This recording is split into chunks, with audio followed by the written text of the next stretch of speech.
विवेक चूड़ामणि ग्रंथ में आज श्लोक नंबर है 551। बराबर, श्लोक का उच्चारण करते हैं।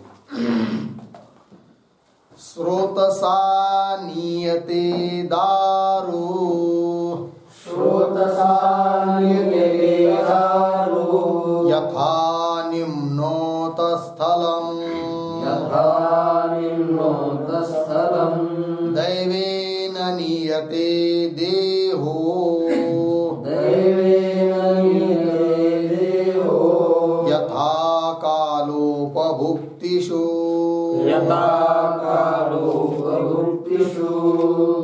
स्रोतसा नीयते दारो, यथा निम्नोतस्थलम्, दैवेन नीयते देहो, यथा कालोपभुक्तिषु।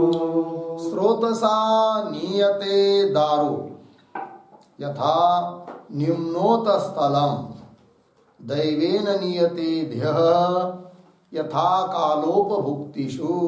ठीक, अन्वय। यथा स्रोतसा दारु निम्नोत स्थलम नीयते, नीचे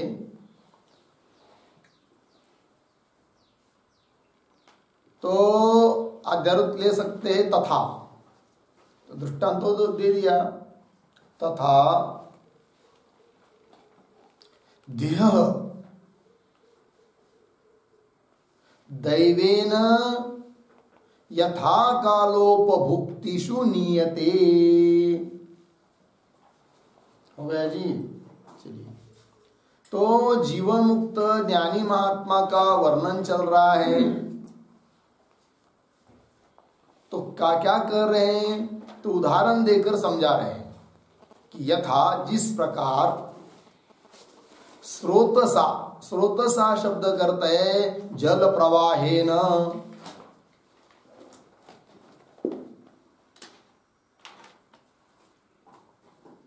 जल प्रवाहेन, दारू, दारू मतलब लकड़ी, काष्ठ, निम्नोत स्थल नियते। ठीक है जी। तो दृष्टांत दे रहे, समझ लीजिए नदी का प्रवाह है, बाढ़ आई हुई है और बहती हुई उसमें कोई काष्ठ आ गया, तो नदी का प्रवाह क्या करता है, उस काष्ठ को बहती हुई ले जाता है। और कैसा, कभी नीचे जाता है वो लकड़ी, कभी ऊपर आती है, कभी नीचे जाती है, कभी ऊपर आती है, कभी इधर कभी उधर, उसका कोई ठिकाना नहीं होता है। ठीक है ना जी। तो जिस प्रकार स्रोतसा जल प्रवाह के द्वारा दारू अर्थात लकड़ी निम्नोत स्थलम नियते हुआ कि नहीं, तथा उस प्रकार से देह, देह मतलब ज्ञानिनः देह, ज्ञानी पुरुष का देह, क्योंकि ज्ञानी पुरुष का कोई आग्रह विशेष नहीं रहता है कि ऐसा ही करे करके, प्रारब्ध के बल से चल रहा है। ठीक है जी। तो देह दैवेन, वही दिया, दैवेन शब्द करता है प्रारब्ध कर्मणा,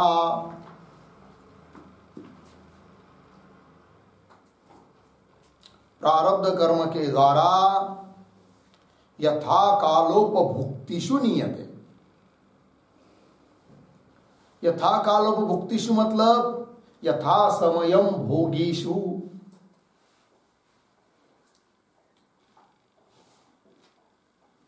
समय के अनुसार भोगों में इस देह को दैव अर्थात प्रारब्ध कर्म ले जाता है। ठीक है जी। 10 बज गए, भूख लग गई, प्रारब्ध प्रेरित कर देता है, देह चल पड़ता है, भोजनालय में जाता है, तो भोग करेगा, भोजन करेगा, इस प्रकार। ठीक है ना जी। चलिए आगे चलते हैं, श्लोक नंबर 552 में श्लोक को पढ़ेंगे।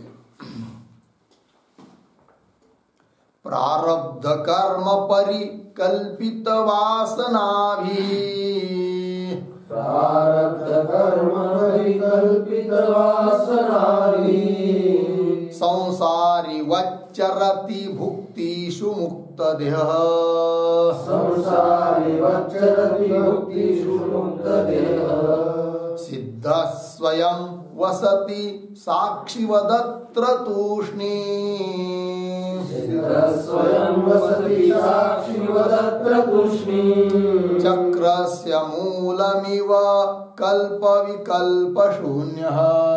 चक्रस्य मूलमिव कल्पविकल्पशून्यः प्रारब्धकर्म परिकल्पितवासनाभिः संसारे वच्चरति भुक्तिषु मुक्तदेहः सिद्धः स्वयं वसति साक्षिवदत्र तूष्णीम् चक्रस्य मूलमिव कल्पविकल्पशून्यः प्रारब्ध कर्म परिकल्पित वासनाभिः संसारिवत् चरति भुक्तिषु मुक्तदेहः सिद्धः स्वयं वसति साक्षिवत् अत्र तूष्णीम् चक्रस्य मूलम इव कल्प विकल्प शून्य हो गया जी।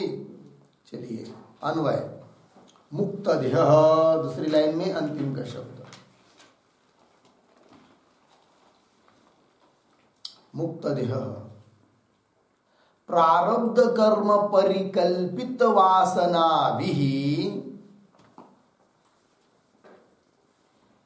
भुक्तिषु संसारिवत् चरति। ठीक है जी। नीचे अंतिम शब्द है कल्प विकल्प शून्य सिद्धः चक्रस्य मूलम इव साक्षिवत् अत्र स्वयं तूष्णीं वसति। स्वयं तूष्णीं वसति हो गया। अर्थ देखिए भाई, मुक्त देह यानी पुरुष का शरीर मुक्त देह। तो क्या प्रारब्ध कर्म परिकल्पित वासना भी, वासना कहते संस्कार, प्रारब्ध कर्म के द्वारा परिकल्पित जो वासनाएं संस्कार है अनादिकाल के अंतकरण में है कि नहीं, वासना संस्कार उस कर्म के संस्कार। तो प्रारब्ध कर्म परिकल्पित वासना के द्वारा क्या जी, तो कह रहे हैं क्या पढ़ा उसके बाद, भुक्तिषु संसारिवत् चरति। चरति का कर्ता कौन है, मुक्त देह चरति। मुक्त देह कुत्र चरति, मुक्त देह भुक्तिषु चरति, है कि नहीं। तो किसके द्वारा, प्रारब्ध कर्म परिकल्पित वासना संस्कार के द्वारा किसके तरह, संसारीवत। संसारीवत शब्द का अर्थ है अज्ञानी पुरुषवत।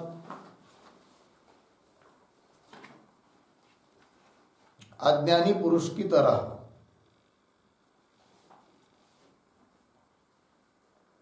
ठीक है जी, संसारी लोगों की तरह चरती चलता है जाता है। कहा, भुक्तिषु। भुक्तिषु शब्द का अर्थ लिखिए भोगीषु आहार विहारादिषु।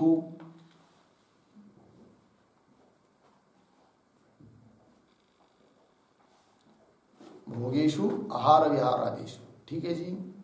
चलिए, तो ज्ञानी पुरुष का जो देह है मुक्त देह, वह प्रारब्ध कर्म परिकल्पित संस्कार वासनाओं के द्वारा भोगों में संसारी पुरुष की तरह चला जाता है। इसका मतलब यह नहीं है कि वो ज्ञानी पुरुष भोग रहा है आहार विहार आदि या जो भी कोई भोग उनके प्रारब्ध के अनुसार होंगे उसको भोग रहा है। इसका मतलब उसका ज्ञान कहीं चला गया, ये बात नहीं है। क्योंकि वो सब उसका देह की जो क्रिया होती है वो प्रारब्ध से होती है। ठीक है जी, ये बात हुई।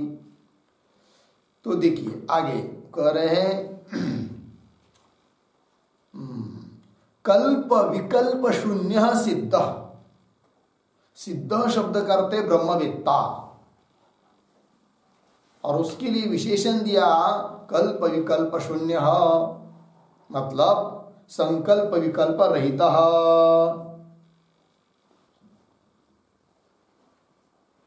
संकल्प विकल्प रहित जो पुरुष है ऐसा सिद्ध ब्रह्मवेत्ता पुरुष प्रारब्ध के अनुसार भले भोगों में जा रहा है तो भी वो कैसा रहता है वहां पर भी, तो उसको बता रहे दृष्टांत देते हुए।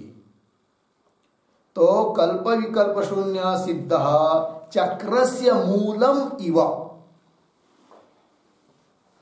चक्र का मूल क्या होता है चक्र का? रथ चक्रस्य नाभिः इव, ये उसका अर्थ है। चक्रस्य मूलम इव मतलब रथ चक्रस्य नाभिः इव।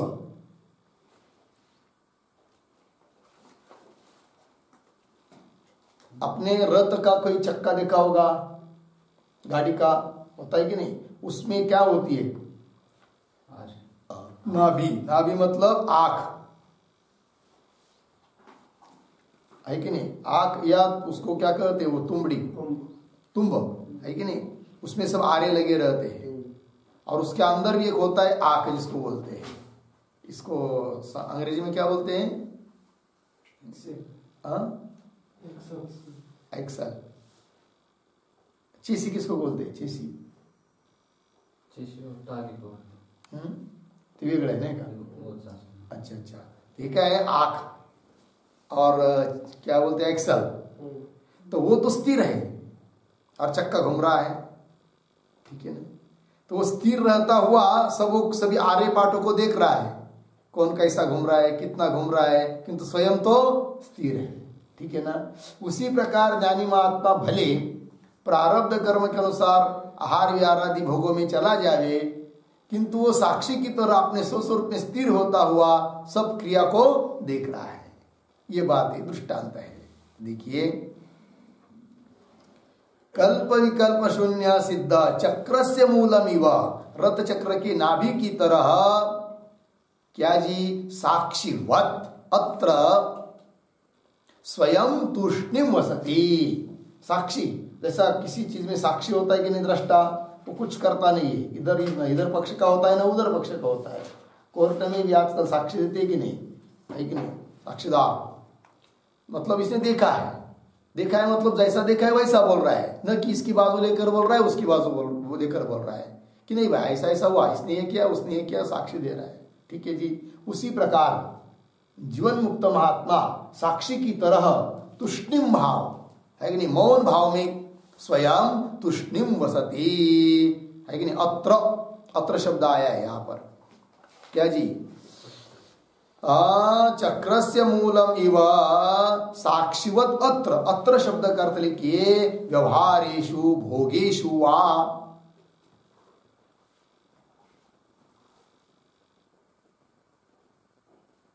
व्यवहार किंवा भोगों में अत्र स्वयं तूष्णिम वसति, स्वयं कैसा रहता है? वो मौन स्थिति में रहता है। ये बात कही हो गया जी। चलिए आगे चलते हैं, आगे के श्लोक को पढ़ते हैं, श्लोक नंबर 553 को।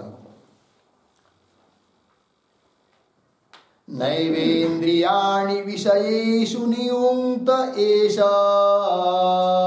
नैवेन्द्रियाणि विषयेषु नियुक्त एष, नैवोपयुक्त उपदर्शन लक्षणस्तः, नैवोपयुक्त उपदर्शन लक्षणस्तः, नैव क्रियाफलमपीदवेक्षते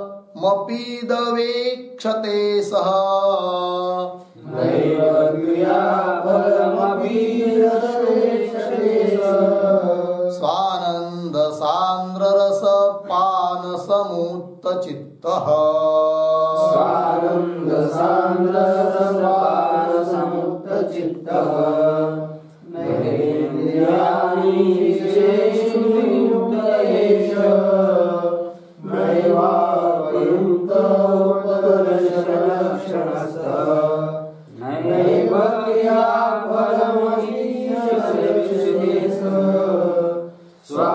स्वानन्दसान्द्ररसपानसमुत्तचित्तः नैवेन्द्रिय न एव इंद्रियाणि विषयेषु नियुङ्क्ते एषः न एव अपयुङ्क्ते उपदर्शन लक्षणस्तः न एव क्रियाफलम् अपि ईषत्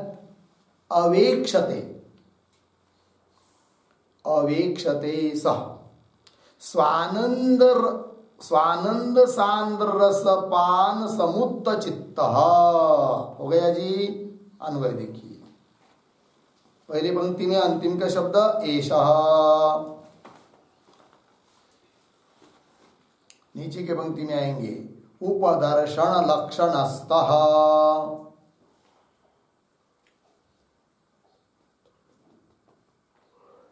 विषयेषु इंद्रियाणि न एव नियुङ्क्ते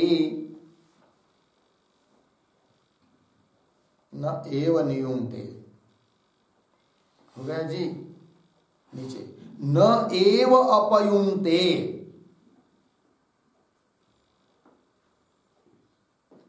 न एव अपयुङ्क्ते हो गया।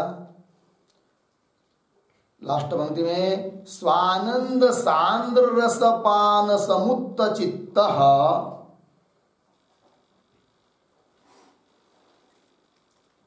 सह, ऊपर सह क्रियाफलम् ईषत् अपि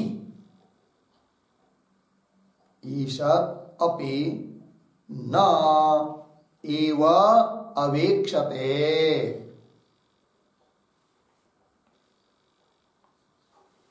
हो गया जी। चलिए भाई अर्थ देखिए। एष मतलब वही जीवन मुक्त महात्मा, वही दे रहे नीचे उपदर्शन लक्षणस्थ इसका, लेकिन एष उपदर्शन लक्षणस्थ। उपदर्शन लक्षणस्थ किसको कहते जी? साक्षीवत निर्विकार सन,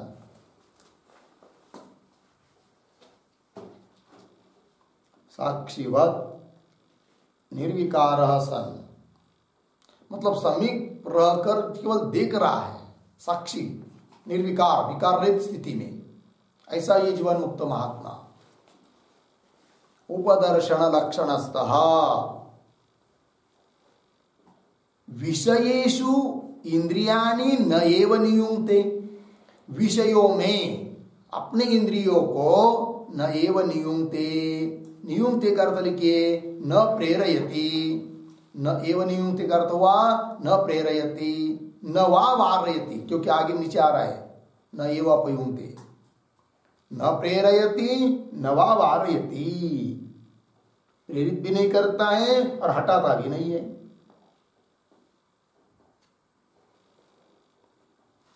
हो गया ना जी। चलिए भाई, विशेषो इंद्रियाणि न एव नियुङ्क्ते, न एव नियुङ्क्ते का अर्थ न प्रेरयति, यह अर्थ है उसका।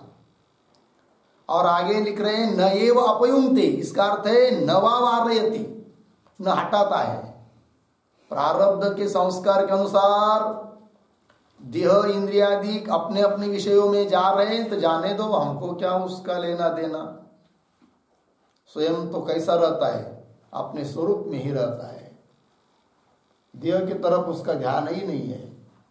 संस्कार के बल से इंद्रिय आदि अपने अपने विषयों में क्या हो रहे हैं, प्रवृत्त हो रहे हैं, ये उसका अर्थ है। चलिए न एव अपयुङ्क्ते होगा इतना। आगे कैसा है फिर वो महात्मा, और बता रहे हैं स्वानंद सांद्र रसपान समुत्त चित्त।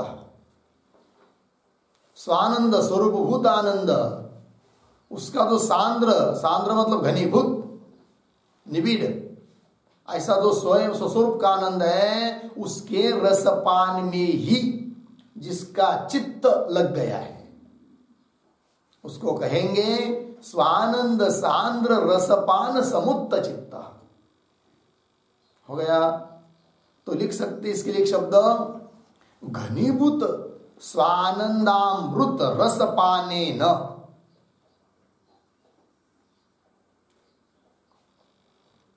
घनीभूत स्वानंदामृत रसपानेन समाहितः, समाहित मतलब रसपाने मग्न इत्यर्थः।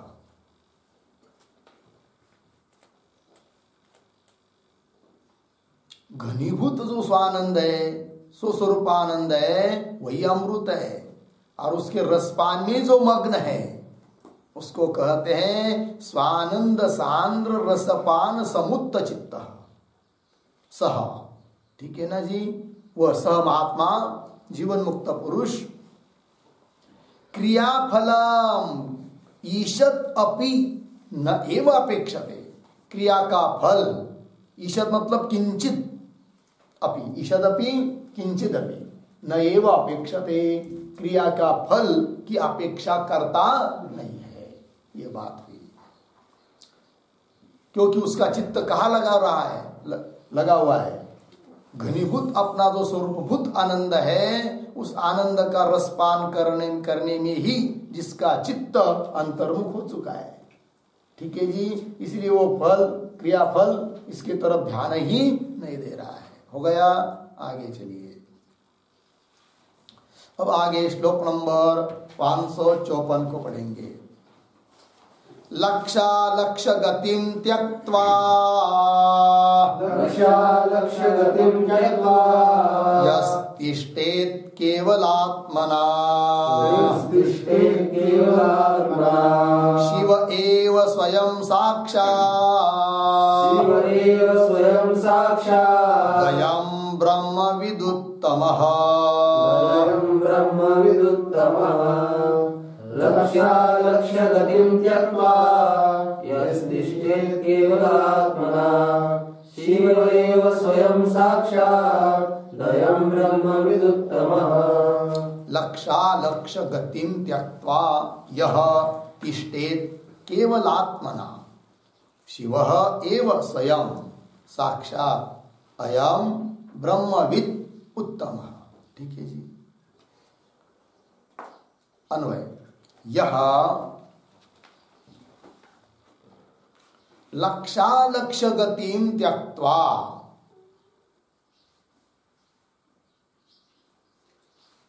केवलात्मना तिष्ठेत्,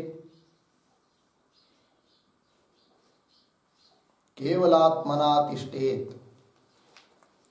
नीचे अयम ब्रह्मविदुत्तमः, ब्रह्मविद् उत्तमः,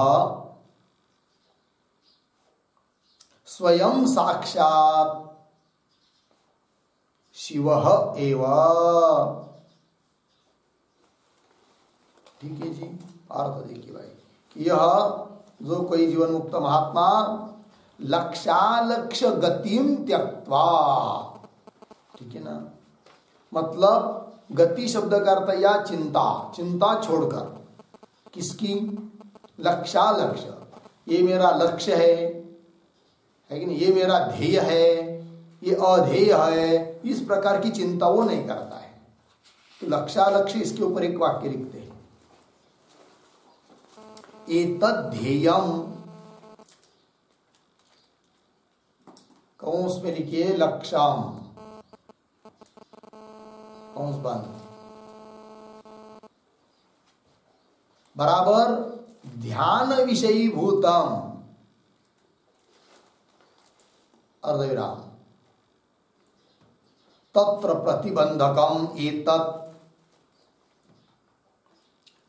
तत्र प्रतिबंधकम एतत् अध्येयम,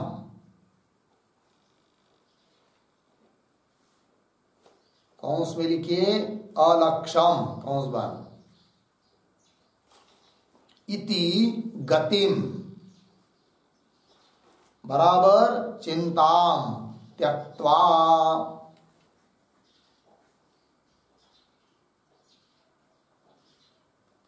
हो गया जी।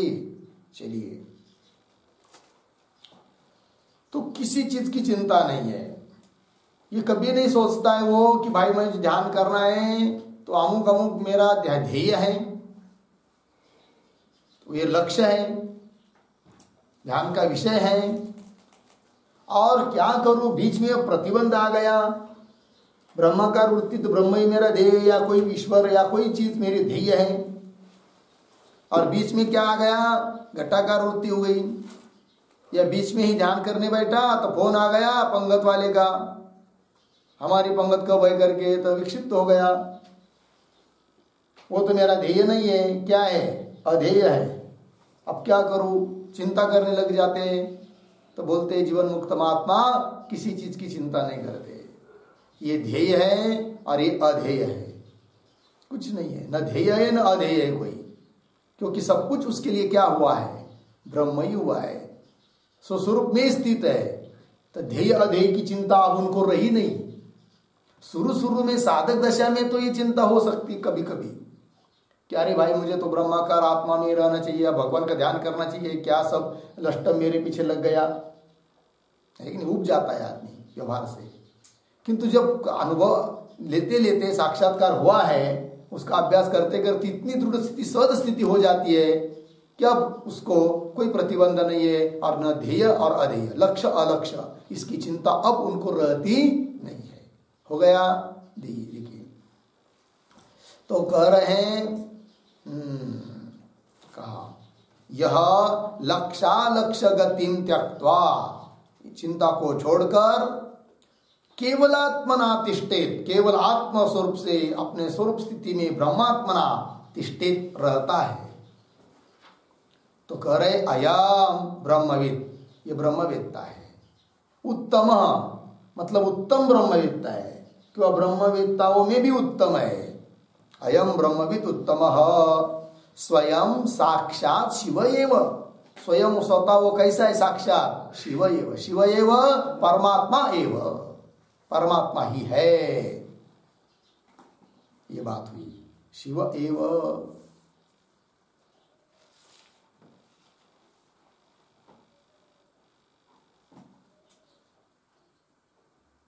हो गया जी, चलिए आगे। ये श्लोक पूरा हुआ, आगे के श्लोक को पढ़ते हैं। श्लोक नंबर 555। जीवन्नेव सदा मुक्त मुक्तः, जीवन्नेव सदा मुक्तः, कृतार्थो ब्रह्मवित्तमः, ब्रह्मवित्तमः, उपाधिनाशात् ब्रह्मैव, उपाधिनाशात् ब्रह्मैव, ब्रह्माप्ये, सन किधर लेना, इधर है क्या, सन ब्रह्माप्येति निर्द्वयम्, सन ब्रह्माप्येति निर्द्वयम्, जीवन्नेव सदा मुक्तः, कृतार्थो ब्रह्मवित्तमः, उपाधिनाशात् ब्रह्मैव, सन ब्रह्माप्येति निर्द्वयम्। जीवन एव सदा मुक्तः, कृतार्थ ब्रह्मवित्तमः, उपाधिनाशात् ब्रह्म एव सन ब्रह्म अप्येति निर्द्वयम्। ठीक, अन्वय। ब्रह्मवित्तमः जीवन एव सदा मुक्तः, कृतार्थः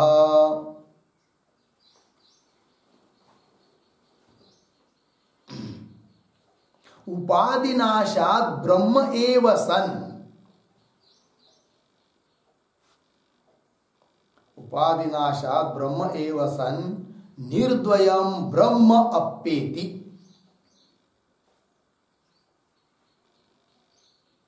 निर्द्वयम् ब्रह्म अप्येति।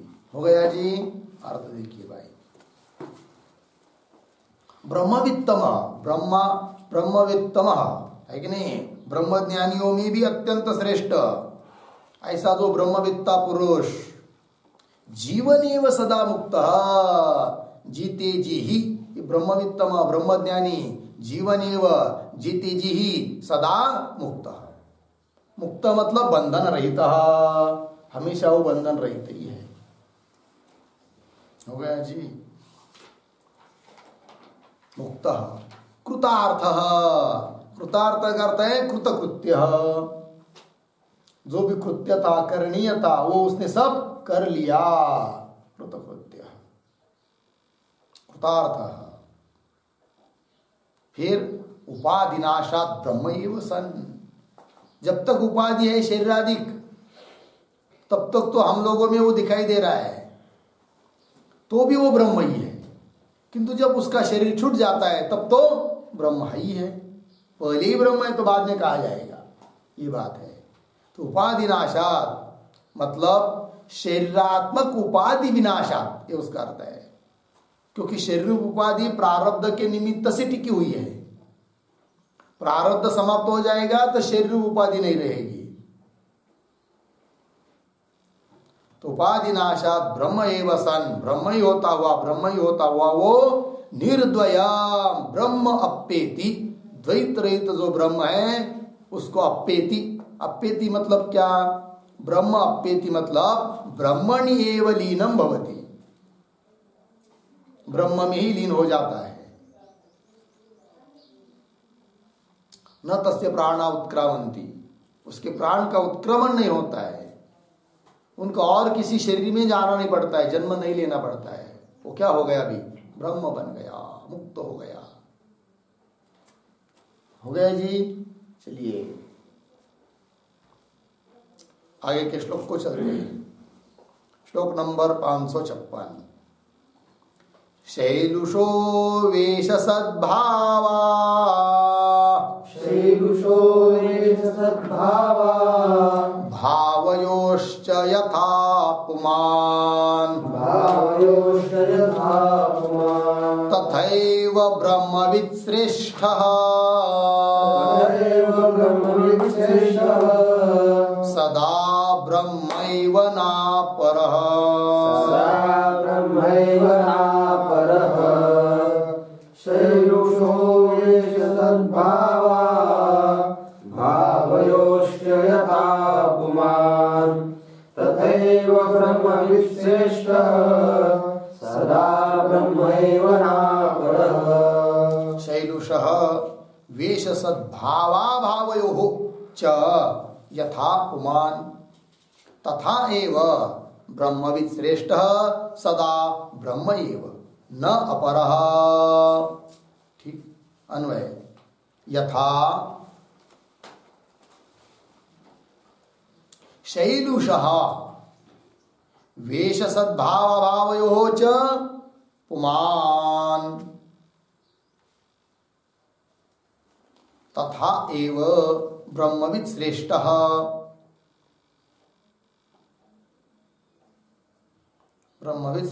सदा ब्रह्म एव अपरः न।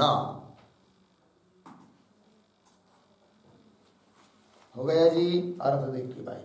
यथा जिस प्रकार शैलुषः, शैलुष शब्द का अर्थ है नट, नटः,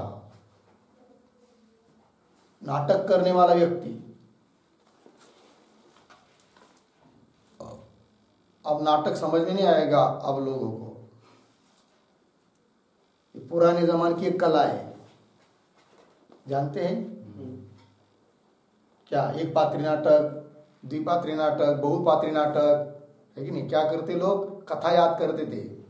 फिर समझ लीजिए हरिश्चंद्र राजा का नाटक करना है, एक हरिश्चंद्र राजा बनेगा, एक उसकी पत्नी तारावती बनेगा, एक रोहिदास बनेगा, एक हरिश्चंद्र, वो क्या दूसरा विश्वामित्र ऋषि बनेगी। फिर वो सब ये बोलेगा, कुछ वो बोलेगा, वैसी वैसी कृति करेंगे मंच पर। उसको क्या बोलते हैं? नाटक। आजकल क्या हुआ? चित्रपट आ गए तो सब समाप्त हुआ, नहीं तो है कि नहीं?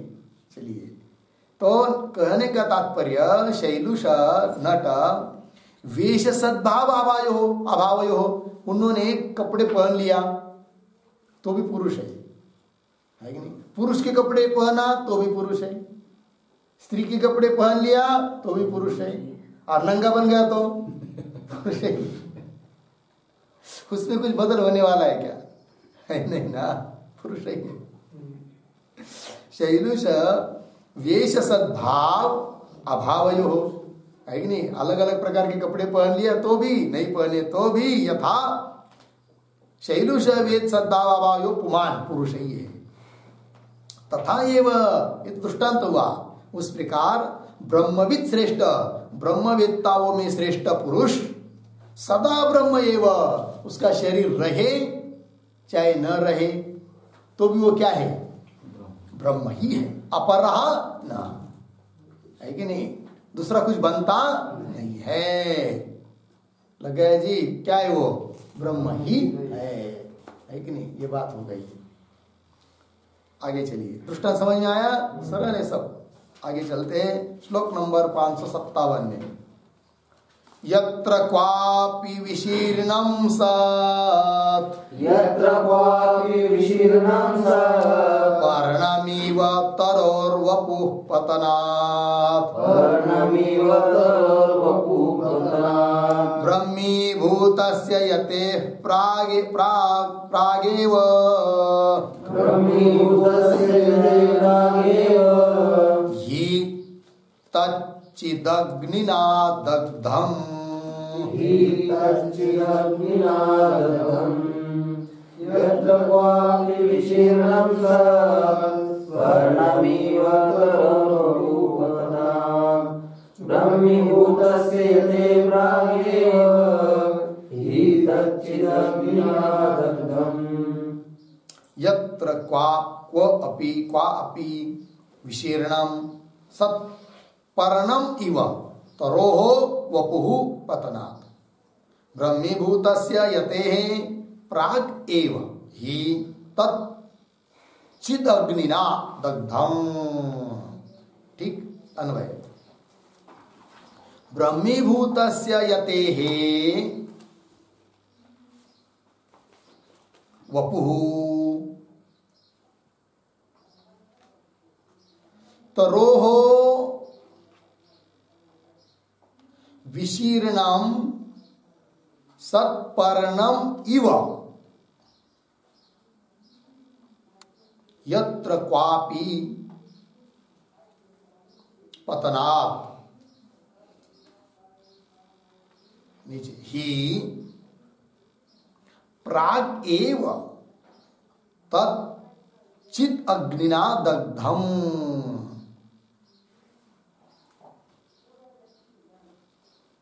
ठीक है जी? अर्थ देखिए भाई, तो कह रहे हैं ब्रह्मीभूतस्य यते, ब्रह्मीभूत ब्रह्म रूप बन गया, ब्रह्म ही बन गया, ऐसा जो यति महात्मा सन्यासी ज्ञानी पुरुष, तो उसका शरीर अमुक जगह मरे गिरे पड़े रहे या अमुक जगह नहीं, ऐसी कोई बात नहीं है। ठीक है ना जी? ब्रह्मवेत्ता जो पुरुष है उसके लिए कोई उत्तरायण काल की मर्यादा है, ये बात नहीं। उत्तरायण चाहिए या दक्षिणायन चाहिए या कोई पवित्र तीर्थ क्षेत्र में ही मेरा देह पड़े और जगह न पड़े मरे, ऐसा कोई उसका आग्रह रहता नहीं है। ठीक है ना जी? कहीं भी मर जाए, कभी भी मर जाए, मतलब शरीर गिर जाए मर जाए, तो भी वो ब्रह्म ही है, उसमें कभी कुछ बदल होता नहीं है। ठीक है जी? तो चलिए, तो क्या कर रहे हैं? ब्रह्मीभूतस्य यतेः, उदाहरण देकर समझा रहे हैं। तो वपु मतलब शरीर, ब्रह्मीभूत महात्मा का शरीर किसकी तरह? तरोह विशीर्णम सत्पर्णम इव, तरु मतलब पेड़ वृक्ष, उसका पत्ता, विशीर्णम करते हैं शुष्कम पर्णम इव, उसके सूखे हुए पत्ते की तरह। जैसे पेड़ का पत्ता सूख गया और गिर गया, तो कहाँ गिरे उसका कोई ठिकाना है क्या? और कहीं भी गिरा तो उसके लिए उसको कुछ है क्या? न उस पत्ते को न उस वृक्ष को चिंता है। वृक्ष थोड़ी ये चाहता है कि अरे भाई इतने दिन से मैंने इस मेरे पत्ते को संभाल के रखा था, अब वो अच्छी जगह ही पड़ना चाहिए, कहीं पर शुभ जगह शुभ मंदिर में या कहीं पर पड़ना चाहिए, और वो तो नाली में पड़ गया रो रहा है, फिर वृक्ष ऐसा कभी होता है क्या? कुछ नहीं है वृक्ष को, उसका लेकिन पत्ता है, सूख गया, गिर गया, चला गया, जाने दो। उस शरीर के द्वारा ब्रह्म ज्ञान संपादन करना था, वो हो गया। हम ब्रह्मास्मि, ब्रह्म बन गया हूं मैं, काम हो गया, उस पार चले गए। अब नाव चाहे रहे चाहे बह जाए, क्या लेना देना है कि नहीं? जानबूझकर उसको नाश नहीं करना है। हाँ, जाळो नये नाव पावले निपार, मागील आधार बहुतांचा है ना, ऐसा ही है। तो क्या ये देह कहीं भी गिरे उसकी कोई उसको चिंता होती नहीं है। वही दे रहे, देखिए ब्रह्मभूत से यते हे वपुः तरोहो विशीर्णम सत्पर्णम इव, वृक्ष के सूखे हुए पत्ते की तरह यत्र क्वापि, जहां कहीं भी, पतनात्, पतनात् मतलब पते गिरे, न तत्र ज्ञानी न आग्रह, यह अर्थ है उसका पतनात् का। ठीक है ना जी। हाँ, एक वाक्य लिख सकते इस पर। स्वस्य शुष्कम पत्रम स्वस्य शुष्कम पत्रम यत्र कुत्रापि पततु, यत्र कुत्रापि पततु तस्तत्र तत्र वृक्षस्य चिंता नास्ति, वृक्षस्य चिंता नास्ति, अर्धेरा न स इच्छति। पूर्णविराम। तद्वत् पूर्वम एव ज्ञानाग्निना, पूर्वम एव ज्ञानाग्निना बाधितः देहः, पूर्वम एव ज्ञानाग्निना बाधितः देहः क्वापि पततो,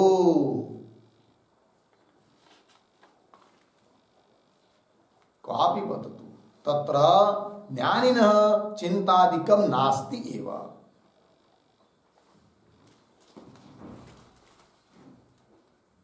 तत्र ज्ञानिनः चिंतादिकं नास्ति एव। पूर्णविराम। पूर्वमेव दग्धत्वात्, पूर्वमेव दग्धत्वात् न तस्य पिंड तर्पणादिकम आवश्यकम, न तस्य पिंड तर्पणादिकम आवश्यकम इति। हो गया जी। चलिए भाई अर्थ। स्वस्य शुष्कम पत्रम, अपना सूखा हुआ पत्ता या जा कहा भी, यत्र कुत्रापि पततु तत्र वृक्ष से चिंता नास्ति, वृक्ष को कोई चिंता नहीं है। न वो इच्छिति, इच्छा भी नहीं करता कि आज पड़े पत्ता मेरा वहां पड़े, या गिरे वहां गिरे, कुछ नहीं। तद्वत् पूर्वमेव ज्ञान अग्निना बाधित देह, पहले ही ज्ञान रूप अग्नि के द्वारा बाधित हो चुका है क्या देह, क्वापि पततु कहीं भी गिरे, तत्र ज्ञानिनः चिंतादिकम नास्ति एव। और इतना ही नहीं तो पहले ही वो ज्ञान अग्नि से दग्ध हो जाने के कारण न तस्य पिंड तर्पणादिकम आवश्यकम, उसका किसी ने पिंड दान करना चाहिए, तर्पण करना चाहिए, दावा करना चाहिए, षोडशी करनी चाहिए, भंडारा करना चाहिए, किसी ने पुण्यतिथि करनी चाहिए, कोई चिंता नहीं, कोई जरूरत भी नहीं है, होना ही चाहिए। नहीं हुआ तो भी उसकी क्या, ब्रह्म ही बन गया, अब गति ही नहीं है कहीं। और करेगा तो उसका भी उसके लिए कुछ नहीं, महात्मा के लिए जो करेगा उसको पुण्य होगा, वो बात अलग है, किंतु उस महात्मा के लिए उसका कुछ शुभाशुभ नहीं होता है। ये बात हो गया जी। चलिए पंक्ति। विशीर्णम सत्पर्णम इव यत्र क्वापि पतनात्, गिरे। आगे क्या है जी, ही, क्योंकि तो ही प्राग एव, प्राग मतलब देह पड़ने के पहले ही, तत् उसके देहादि चित अग्निना दग्धम, चित अग्नि मतलब ज्ञानाग्नि, ज्ञान रूप अग्नि के द्वारा क्या हुआ है, दग्ध हुआ है उसका शरीर आदि, है कि नहीं। चलिए अब समझ लीजिए उसका शरीर कहीं गिर गया, बहुत दूर गया था यात्रा में, किसी को पता भी नहीं, पहचान के लोग भी नहीं वहां, और जंगल में गिर गया और कुत्ते खाने लग गए, खाने तो क्या उससे, है कि नहीं, उससे भी कोई हानि नहीं है कि नहीं, कहीं भी गिर जाए, ये बात हुई है, ठीक है। और वो चिंता भी नहीं करता है कि मेरा देह अमुक जगह गिरे, उसकी यहाँ अमुक जगह समाधि होवे, मंदिर होवे, बिल्कुल नहीं। और यदि कोई चिंता करता है समझ लेना चाहिए क्या, देहात्म भाव गया ही नहीं, मूढ़ ही है। मुक्ति तो बहुत दूर की बात, संसार में ही गति रहेगी, है कि नहीं? यदि ब्रह्म ज्ञान हुआ रहता तो क्यों देह की चिंता करता? कुछ कुछ लोग आजकल महात्मा कुछ कुछ क्या करते हैं, पैसा ज्यादा रहता है तो पहले से मंदिर बना देते हैं, फिर लोगों को कुछ पास वाले सभी लोगों को नहीं बताएंगे, शायद या बता भी सकते हैं, लेकिन कुछ लोगों को बता के रखेंगे, मरने के बाद मुझे यहाँ रखना, यहाँ मेरी समाधि कर रही, मेरे लिए मंदिर बनाया है। समझ में आया जी? तो क्या करे ऐसे लोगों को, जाने तो हम लोगों को क्या लेना देना है। ठीक है, आगे चलते हैं। ये हुआ श्लोक नंबर कौन सा? 557। आगे चलेंगे, श्लोक नंबर 558 को पढ़ेंगे अभी।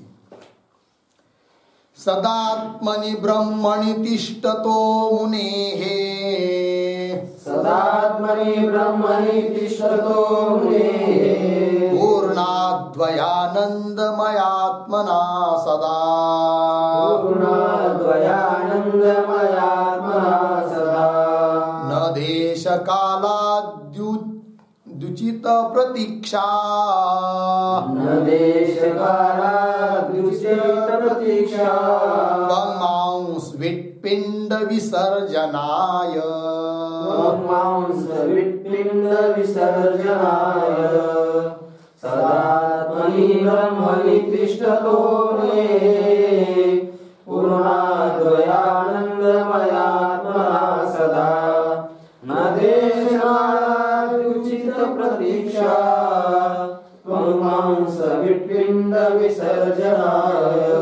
सदात्मनि ब्रह्मणि तिष्ठतः मुनेः, पूर्णाद्वयानन्दमयात्मना, पूर्णानंदाद्वयमयात्मना सदा, न देश कालादि उचित प्रतीक्षा, त्वं मांस विट्पिंड विसर्जनाय।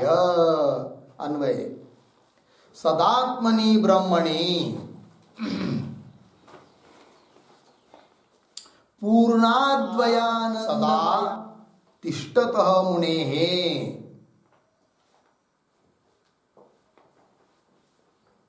त्वं मांस विट्पिंड विसर्जनाय, देश कालादि उचित प्रतीक्षा न। ठीक अर्थ देखिए भाई, सदात्मनि ब्रह्मणि, सत्स्वरूप अपने आत्मा स्वरूप ब्रह्म में ही रहने वाला जो ब्रह्मवेत्ता पुरुष है, ब्रह्मणि रह रहा है, कैसा? पूर्ण अद्वयानंद मयात्मना सदा तिष्ठतः मुनेः, पूर्ण संपूर्ण अद्वय आनंदमय सदा आत्मा रूप से ही रहने वाले, तिष्ठत नाम स्थितस्य मुनेः, स्थित ऐसे मुनि के लिए क्या जी? त्वं मांस विट्पिंड विसर्जनाय, देश कालादि उचित अपेक्षा न। देह विसर्जन के लिए कोई उचित देश काल चाहिए, इसकी अपेक्षा नहीं होती है। कैसा देह? त्वं त्वचा, मांस विट, विट मतलब विष्टामल, इस प्रकार का इन सभी चीजों का पिंड, घनीभूत पदार्थ पिंड। ये शरीर क्या है? ये थैली तो है झोला, इसमें सब क्या रखा है? तो मांस विट ये सब रखा है। और उस पिंड का, इस शरीर का, पिंड मतलब शरीर, इसका विसर्जन करने के लिए कोई देश काल आदि की अपेक्षा वो करता नहीं, और होती भी नहीं है। शास्त्र भी उसके लिए कुछ कहता नहीं है कि अमुक जगह मरे वो करके, ठीक है जी, अमुक काल में मरे, ये नहीं। उपासक के लिए होता है वो क्या? देश काल अति की अपेक्षा, उत्तरायण में मरे, शुभ देश में मरे, तीर्थ क्षेत्र में मरे, उपासक के लिए, है कि नहीं? गया ना पीछे वो ईशावास्य उपनिषद में, केवल कर्म करने वाला, केवल उपासना करने वाला, कर्म से उपासना करने वाला, उनके लिए वो सब देश काल आदि की अपेक्षा होती है। ठीक है जी, ज्ञानी महात्मा के लिए नहीं। फिर कोई बोलेगा भाई यदि ऐसा है तो भीष्माचार्य तो ज्ञानी महात्मा थे, जीवन मुक्त थे, उन्होंने क्यों प्रतीक्षा की? किस बात की? उत्तरायण की, ठीक है ना? तो उन्होंने अपनी गति अच्छी हो, शुभ काल में मैं मरूं, इसलिए नहीं वो अपेक्षा की। वो तो जीवन मुक्त ही थे, कहीं भी कभी भी मरे, कोई दिक्कत नहीं थी, किंतु वो इच्छा मरनी थी। उनको क्या था? आशीष थे, वर था कि जब तुम चाहोगे तब मरोगे, है कि नहीं? इसलिए वो इच्छा सामर्थ्य है उनको था, तो इसीलिए उन्होंने इच्छा मरण होने के कारण रुक लिए, किंतु उत्तरायण हो तो मेरी गति होगी इस भावना से नहीं। ठीक है ना जी, वो तो एक सामर्थ्य था, सामर्थ्य के बल से भगवान का भजन हो जाए इसलिए किया, और वो भी होना ही चाहिए, ऐसे बात नहीं, वो तो जीवन मुक्त ही थे, किंतु सामर्थ्य था, सामर्थ्य का प्रभाव उन्होंने दिखाया संस्कार के कारण। ऐसा कुछ बात नहीं थी कि तब मरे तभी उनको मोक्ष मिलेगा, ये बात नहीं थी। हो गया जी, वही बात देखिए, त्वं मांस विट पिंड विसर्जनाय, है कि नहीं, लगे इतना, विसर्जनाय उसका त्याग करने के लिए देश कालादि उचित प्रतीक्षा न, उसकी अपेक्षा होती उनको नहीं है। मतलब क्या, योग्य देश कालादि नाम अपेक्षा नास्ति, योग्य देश काल चाहिए ऐसी उनको आवश्यकता होती ही नहीं है। चलिए आगे, देह क्यों ऐसा नहीं होता है, अपेक्षा नहीं होती है, उसका कारण दे रहे अभी आगे के श्लोक में, श्लोक नंबर 559। देहस्य मोक्षो न मोक्षो, देहस्य मोक्षो न मोक्षो, न दंडस्य कमंडलो, दंडस्य कमंडलो, अविद्या हृदय ग्रंथि मोक्षो, अविद्या हृदय ग्रंथि मोक्षो, मोक्षो मोक्षो मोक्षो यतस्ततः, मोक्षो मोक्षो यतस्ततः, देहस्य मोक्षो न मोक्षो, न दंडस्य कमंडलो, अविद्या हृदय ग्रंथि मोक्षो मोक्षो यतस्ततः। देहस्य मोक्ष नो मोक्ष न दंडस्य कमंडलो, अविद्या हृदय ग्रंथि मोक्ष, मोक्ष यतः ततः, अन्वय यतः देहस्य मोक्ष नो मोक्ष, न दंडस्य कमंडलो हो, न दंडस्य कमंडलो, हो गया। अविद्या हृदय ग्रंथि मोक्ष, मोक्ष ततः, अर्थ देखिए भाई, करे यत जिस कारण से कि देहस्य मोक्ष, मोक्ष मतलब त्याग, मोक्ष शब्द का अर्थ क्या करेंगे, पहले मोक्ष शब्द का अर्थ त्याग, देहस्य मोक्ष मतलब देह का त्याग, नो मोक्ष ये कोई मोक्ष नहीं है। यदि देह का त्याग ही मोक्ष रहता तब उसके लिए उचित देश काल की अपेक्षा होती, किंतु देह का त्याग ये कोई मोक्ष नहीं है कि नहीं। फिर क्या है, और बता रहे, न दंडस्य न कमंडलो, दंड का त्याग कर दिया हो गया मोक्ष, ये भी नहीं है, कमंडलों का त्याग कर दिया हो गया मोक्ष, ये भी नहीं, ये तो ऊपर ऊपर का त्याग है, ये कोई त्याग करने से थोड़ी मोक्ष होता है कि देखो भाई सब कुछ छोड़कर ये महात्मा, इतना बड़ा संपत्ति थी उनकी 10 करोड़ की, इतनी बड़ी गाड़ी थी, सब छोड़ दिया, और शरीर पर जितना कपड़ा है उनको लेकर या उनसे वो भी छोड़ दिया, और जंगल में जाकर भजन कर रहे, किंतु वहां भी चिंता ही कर रहे सब, या ऐसा वो ऐसा इधर उधर, और पेपर अखबार ही पढ़ते बैठते दिन भर तो मुक्त तो ये बात नहीं कहा जा सकती है, क्योंकि ये त्याग थोड़ी मोक्ष है।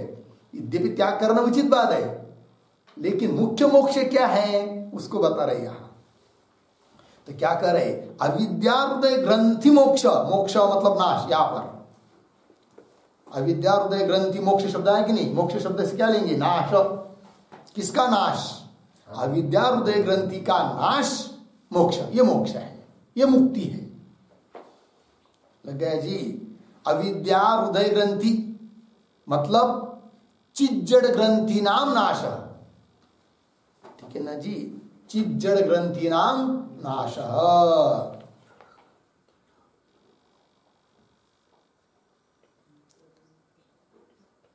इसका नाश ये मोक्ष है, और वो तो पहले ही हो चुका है, इसलिए शरीर कहीं गिरे कहीं रहे उससे कोई उनको मतलब नहीं है। चिज्जड़ ग्रंथि, ग्रंथि कहते अध्यास, चित चैतन्य जड़ देहादि इनका क्या हुआ है? अध्यास एक दूसरे के साथ। देह को अपना स्वरूप मानते हैं ना। हाँ, तो ये सब क्या है? चैतन्य को आत्मा न समझकर देहादि को आत्मा समझना, यही क्या है जी? ग्रंथि बैठ गई है, गाढ़ बैठ गई है, अध्यास हो चुका है। और इस अध्यास की जब निवृत्ति हो गई, अहम ब्रह्मास्मि बोध हुआ, वही उनका मोक्ष हुआ है। ठीक है ना। इसलिए देह का त्याग ये कोई मोक्ष नहीं है। इसलिए उसको उस देह का विसर्जन कहीं भी होवे, इसलिए उनको कोई चिंता नहीं है और न उसको फर्क पड़ता है। हो गया जी, उसका परिणाम उस पर होता नहीं है। अविद्या हृदय ग्रंथि मोक्ष मोक्ष ततः। लेकिन ततः क्या? ततः का क्या अर्थ है? ततः का अर्थ लिखिए। ततः का मतलब न देह त्यागे उचित देश कालादि अपेक्षा इत्यर्थः। ततः न देह त्यागे उचित देश कालादि अपेक्षा इत्यर्थः। मतलब देह का त्याग करने में उनको किसी उचित देश काल की अपेक्षा होती नहीं है। ये बात हो गया जी। चलिए आगे, अब आगे के श्लोक को पढ़ते हैं। कुल्यायामथ नद्यां वा शिवक्षेत्रेऽपि चत्वरे पर्णं पतति चेत्तेन तरोः किं नु शुभाशुभम्।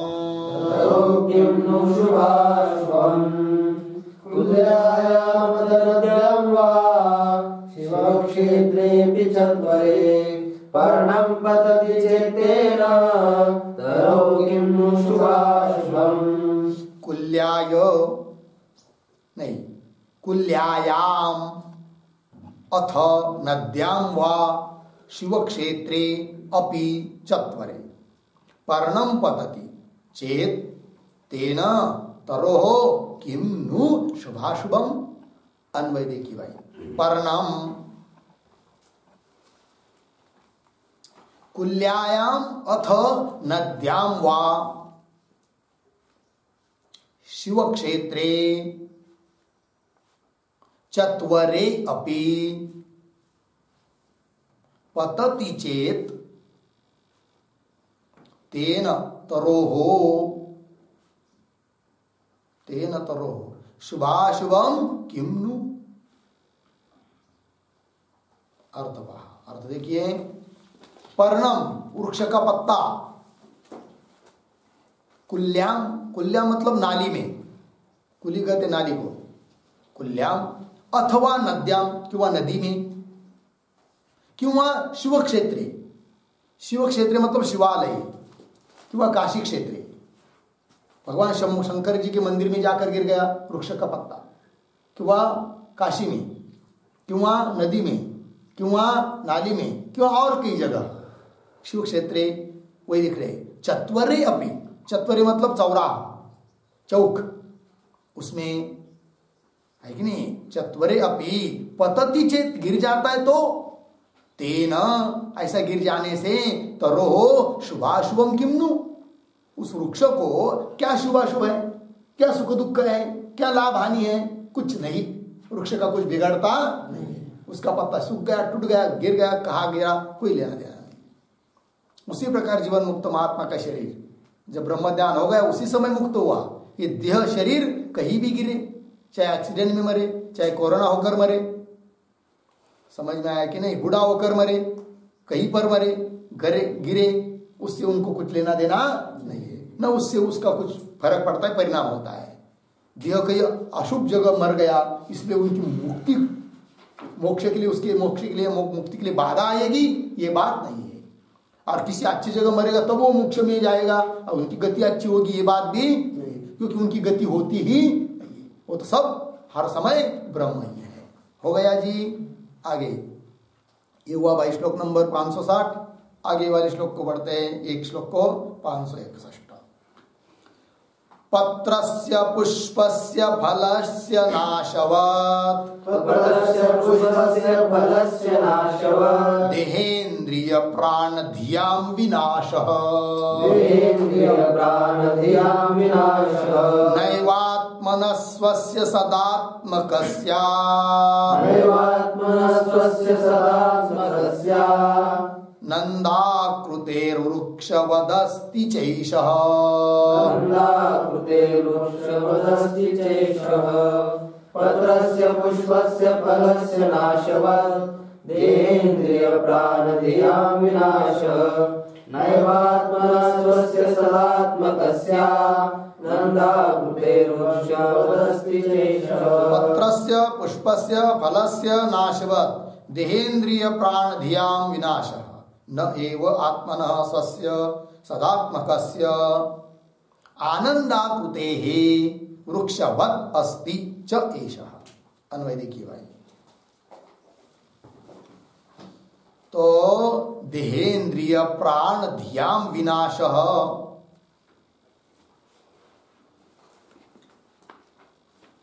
ऊपर पत्रस्य पुष्पस्य फलस्य नाशवत्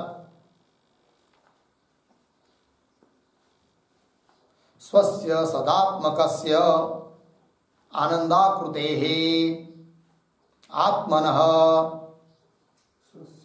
स्वस्य सदात्मकस्य आनंदाकृतेः आत्मनः न एव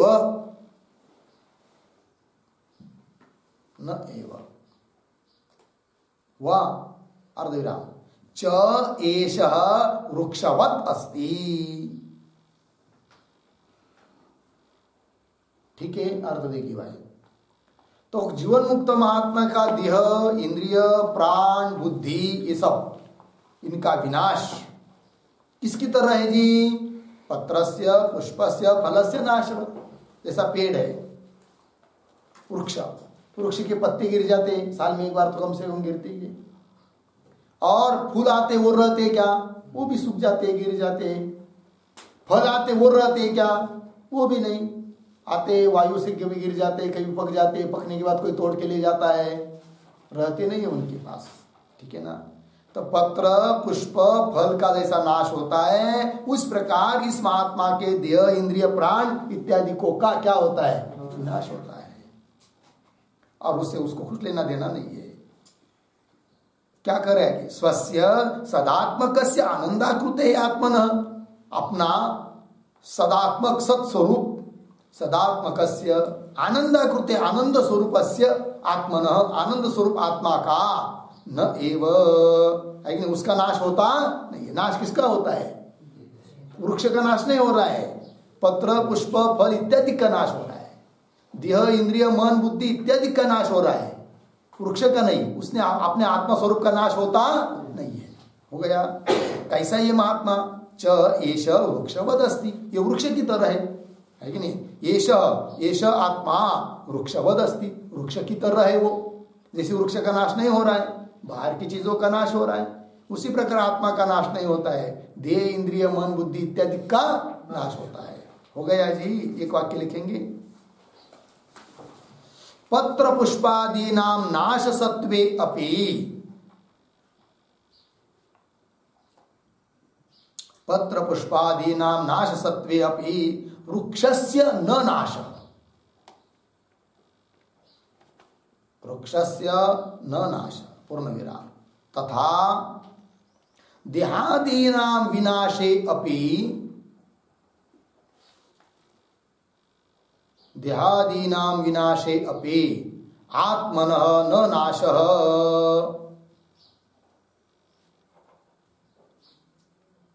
आत्मनः न नाशः। ठीक है जी? चलिए भाई, अर्थ पत्र पुष्पादिकों का नाश होने पर भी जिस प्रकार वृक्ष का नाश नहीं होता है, उस प्रकार देहादि पदार्थों का नाश होने पर भी आत्मा का नाश नहीं होता है, और वो आत्मा आत्मा स्वरूप बन गया, ब्रह्म ही हुआ है, उसका नाश कैसा होगा? अर्थात नहीं होता है। हो गया जी? बस आगे का विचार कल करते हैं। ओम पूर्णमदः पूर्णमिदं पूर्णात् पूर्णमुदच्यते पूर्णस्य पूर्णमादाय पूर्णमेवावशिष्यते। ओम शांति शांति शांति।